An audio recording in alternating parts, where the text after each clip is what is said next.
Magandang araw, ako po si Jody Dizon Mercado para sa Pasada Balita ngayong alas 2. Nalutas na raw ng Department of Transportation o DOTR ang mga issue sa right-of-way sa 6 na lugar mula Kalumpit, Bulacan hanggang Clark Freeport Zone, Pampanga na magpahabilis sa konstruksyon ng North-South Commuter Railway o NSCR Extension Project. Kabilang sa mga lugar na natugunan, ang right-of-way ang Clark International Airport, SM Clark, Barangay Pulumbulo sa Angeles City, Barangay Santo Niño sa San Fernando, Barangay San Vicente sa Apalit, at Barangay Iba Este sa Kalumpit. Ayon kay Transportation Acting Secretary Giovanni Lopez, bunga raw ito ng pagpupursige ng right-of-way and site acquisition team.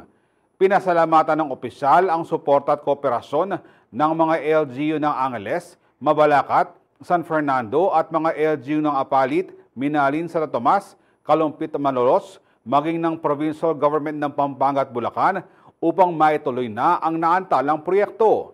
Tiwala naman ng kagawaran na matatapos ang lahat ng right-of-way requirements sa northern section ng Malolos Clark Extension sa kalagitnaan ng 2026 habang patapos na rin ang konstruksyon ng Malolos Station.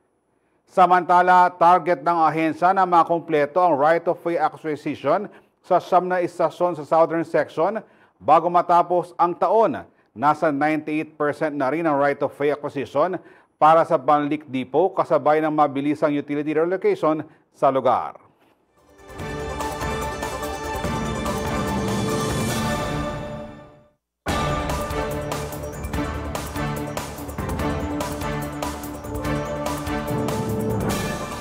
Para sa iba pang balita at updates, tutok lang sa Pasada Balita mamayang alas 4 ng hapon.